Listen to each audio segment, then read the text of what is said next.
Hey team, welcome back. Slip lines and lane changes and a little bit of lane theory. Let's dig into this, let's go. Hey team, welcome back to the sweet science. I apologise for the lack of uploads last week. I've actually been quite ill and I'm still a bit full of cold as well, so if I sound a bit bleh, there's a reason why. So, slip lines and lane theory.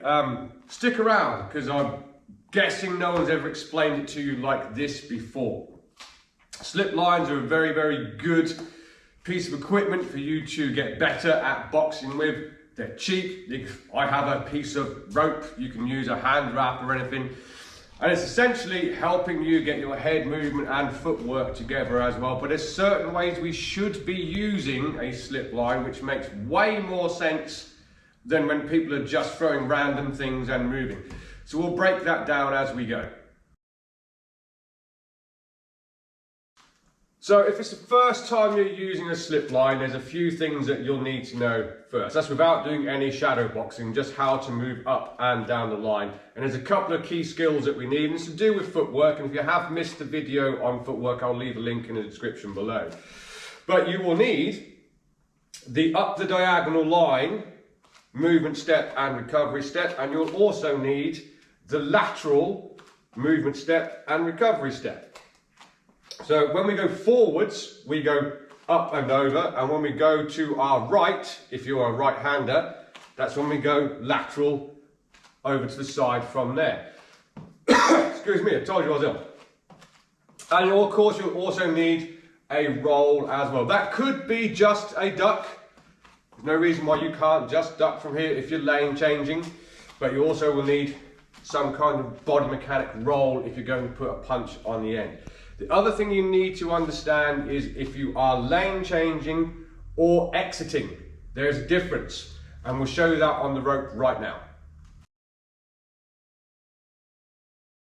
So here's our slip line. It is literally just a piece of rope from wall to wall, and it is set at the average person's chin height when they're in a boxing stance. It's a little bit higher if I stand tall, but if the boxing stance, that's roughly my chin height.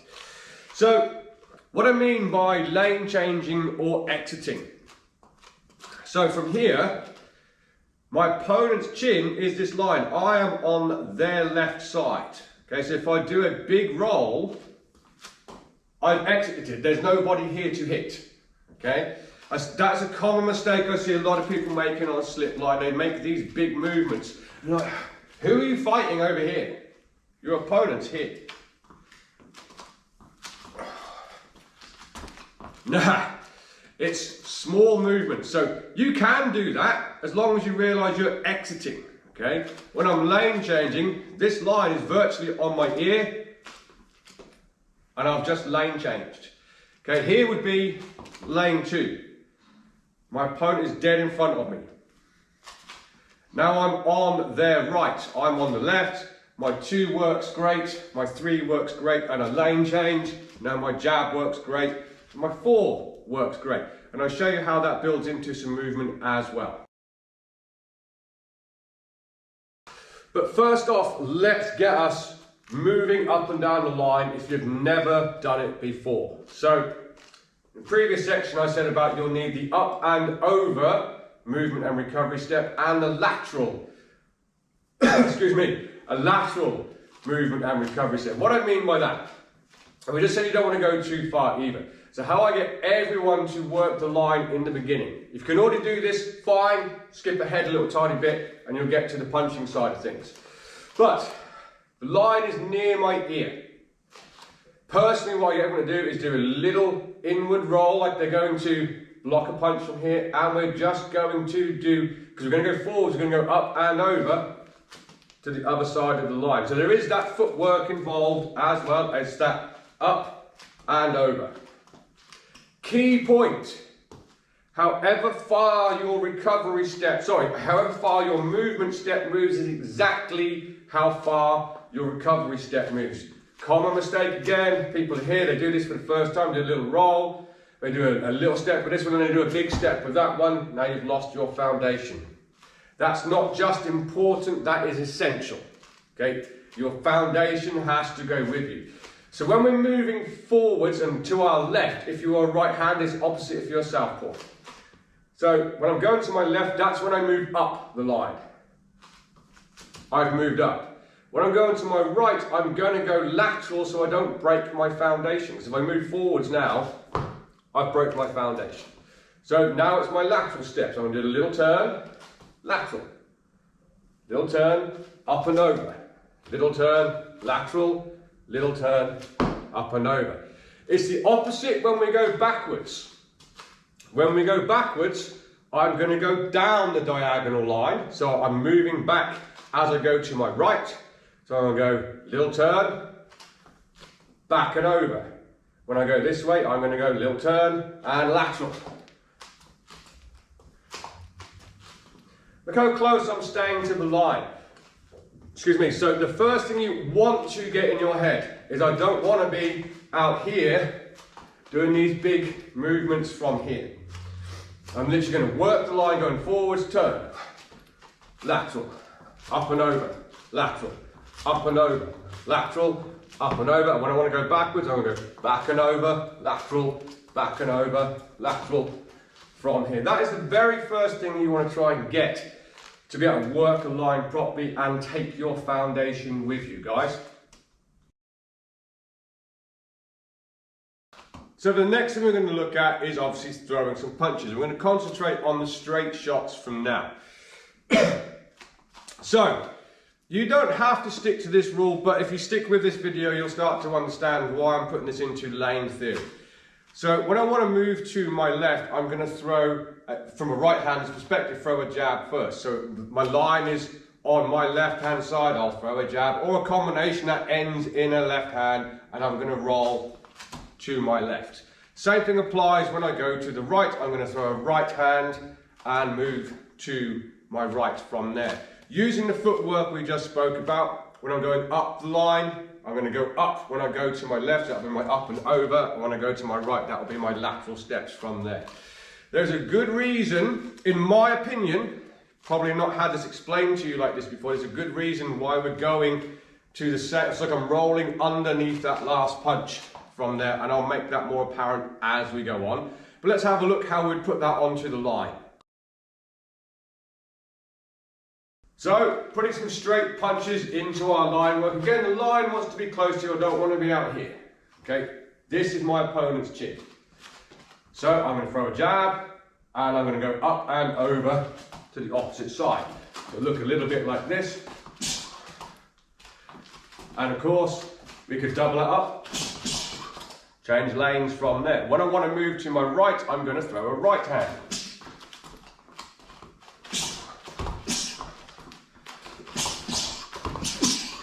Of course, you can put your jab cross on the opposite side. I'm going to throw my jab down the line. I'm going to throw my cross down the line and change lanes. And you can work this all the way up. If you can't punch going backwards yet, don't worry. You can simply throw your jab, throw your cross, throw your jab, pivot step now, temporarily exited, pivot step again. And stay as nice and close to the line as possible. Let's have a little look as to why we might be throwing them punches instead of throwing this shot and then rolling here. It'll start to make a bit more sense. So, lane theory. Now you might think this is a little bit advanced for beginners. It's not. If you can throw a jab, cross, hook, hook, uppercut, uppercut, you can understand why we're throwing them in certain situations. It's what we call punch pattern probability. So, again, here's us in lane 2, okay? You, my opponent, are dead in front of me, okay? We're stood in front of each other.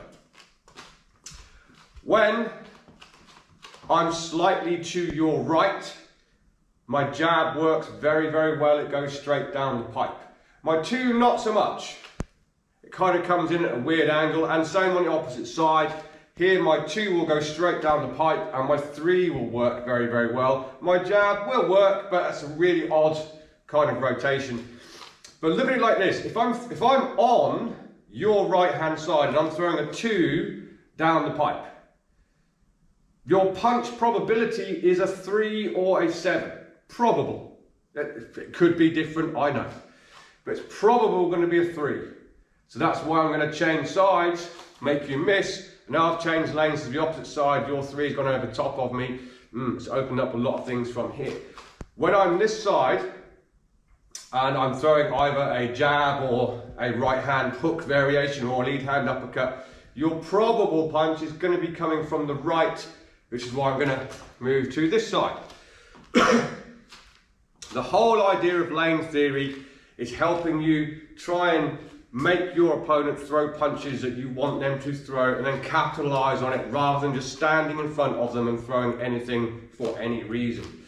So for that reason, when I throw my jab, that's why I'm going to go to my right, sorry, to my left from there. And when I throw my cross down the pipe, that's why I'm changing sides from there. It's probably drawing out the opposite punch. Hence I'm then changing lanes. But we can work hooks and uppercuts into this as well, as long as we understand the reason why. So let's have a quick look at that. So again, when my opponent is slightly on my right, now over here I've exited, okay, when they're slightly on my right, we've already established that my 2s work very well and my 3s work very well. My lead hand, look, so my rear hand uppercut works great, that's where your chin is. My lead hand uppercut is a little bit weird, that would be round here. A short range hook, yeah, absolutely. All the other stuff as well. Excuse me. So, if I was to throw a 2 and 3, you might think that's now weird to go underneath that line from there. Not if you think about your body mechanics. If I'm throwing, you've got to imagine your head is here, okay? And I've thrown that hook from here. You're either going to defend it, okay, or you've been hit. So if you defend it, you're going to throw a 3 back at me. So it's a good way to help your fundamental body mechanics. Throw my 3 and bring it back to my chin and come underneath. Same on this side, throw my 4, you've either caught it on your left hand or you've been hit. You're probably going to throw your rear hook at me. There's my hook, roll back under. What we wouldn't be doing is throwing a left hand here and then like trying to bend at the waist. We are going to throw the shot, come back, shot and back from here. And it's a great way to help you get your fundamentals, because what we don't want to be doing is throwing a hook and swinging it round here in the beginning. A lot of people think that's how you throw that big shot. No, that's just terrible boxing. So there's no reason why you couldn't throw a jab, lane change, throw a hook, cross, hook, and come back underneath from here. So you can start to add this all together and realize what punches you should be throwing in which lane you should be in. Not a lot of point in rolling through here, throwing a 3 and a 4. Your chin's there. What am I hitting over here? Nothing. Right, lane change, then throw that shot. Lane change, then throw that shot. So we can start putting these things together with our line work. Jab. See, there was my uppercut on that one. Through a jab, I changed lanes. Through the 3, that would work. Your chin is here, and my rear hand uppercut works like a peach. And that's just a roll underneath. Same this side. Maybe I've thrown jab, jab, hook, lead hand uppercut, rolled underneath and change lanes from there. Essentially, whatever side the rope is on, we're either finishing with a backhand and a roll, or something like a lead hand hook because of the lane we're in. Jab, don't like it. I'm not saying you can't do that. Of course you can, 100% you can. Just trying to help you understand a bit of lane theory from here.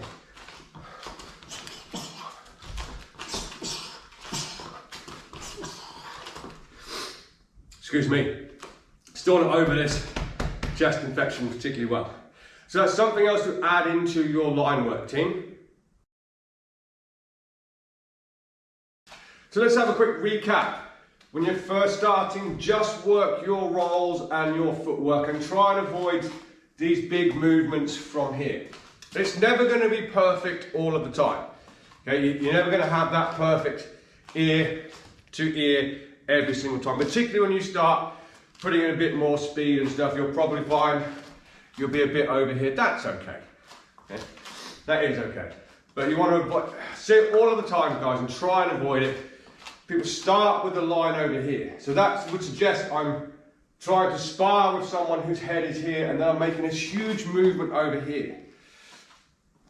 Let's drill the best we can and make this as disciplined as we can as well. So when you're first starting, just literally get your footwork sorted on the movements, up and over, lateral, up and over, lateral. When you're going backwards, it's lateral to the left if you're a right-hander and back and over to the right as you go. And take your time doing that. The more you can work this line, the better you'll find that not only your shadow boxing, but your boxing ability will increase. Once you've got that, just start putting some straight punches in, even if it's just one at a time. Jab, up and over, cross, lateral, maybe double jab, up and over, jab, cross, lateral. Don't worry about the backwards movement just yet. We'll cover moving backwards and striking at the same time in another video.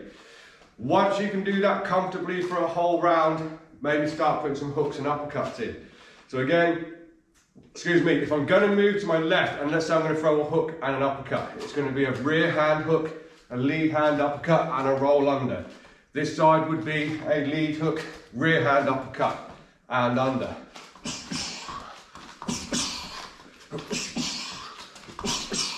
So I'm keeping that nice and tight. Excuse me. And then finally you can start putting that all together from there.